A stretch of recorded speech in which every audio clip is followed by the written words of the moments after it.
Hi friends, வேலை செய்ய செய்ய தீரவே மாட்டேங்குது. வியாழக்கிழமை நைட்டு இட்லிக்கெல்லாம் அரிசி ஊற வச்சுட்டு இருந்தேன். வெள்ளை உளுந்து எடுத்து வச்சாச்சு. அரைக்கிறதுக்கு 1 மணி நேரத்துக்கு முன்னாடி ஊற வச்சா போதும் அப்படின்னு. காலையில் சப்பாத்தி தான் செய்ய போகிறேன். சன்னா மசாலா, சுண்டல் ஊற வச்சாச்சு. பச்சை பயிறு, வரகரிசி ஊற வச்சுருக்கேன். எனக்கு தோசை செய்யணும். நேற்று வியாழக்கிழமை சொடோன்னு 2:30க்கு தான் கரண்ட் வந்தது. ஃபில்டரில் பாதி அளவு தான் தண்ணி இருந்தது. 9 மணிக்கெலாம் நின்று வச்சு பசங்களை எப்படியோ தாட்டியாச்சு. தங்கச்சி வீட்டில் போய் வாட்டர் பாட்டிலில் தண்ணி மோந்துட்டு வந்து சமையல்லாம் முடித்தேன். அதனால அலுப்பு பார்க்காம செம்பு பாத்திரத்தை விலக்கி தண்ணி பிடிச்சி வச்சிட்டேன். இதில் என்ன அலுப்புன்னு கேட்டிங்கன்னா, இது வந்து யூஸ் பண்ணிட்டு வச்சிட்டோம்னா கருத்து போயிடும். அப்புறம் அதை தேய்க்கிறதுக்கு நாண்டு போய் அதை யூஸ் பண்ணுறதே இல்லை. நேற்று தான் அதோட அருமை தெரிஞ்சதுனால இன்றைக்கி அதை கழுவி எடுத்து வச்சிட்டேன். சரி, படுக்க போகலான்ட்டு பார்க்குறேன். ஞாபகம் இல்லாமல் இந்த கொத்தமல்லி கட்டு கிள்ளவே இல்லை.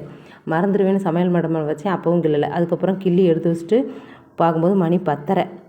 இதுக்கும் மேலேயும் வேலை வந்துக்கிட்டே தான் இருந்தது. ஆனாலும் நான் போய் தூங்க போயிட்டேன். உங்களுக்கு எப்படி அப்படின்றத சொல்லுங்கள். 12 மணி ஆனாலும் வேலை தீராது.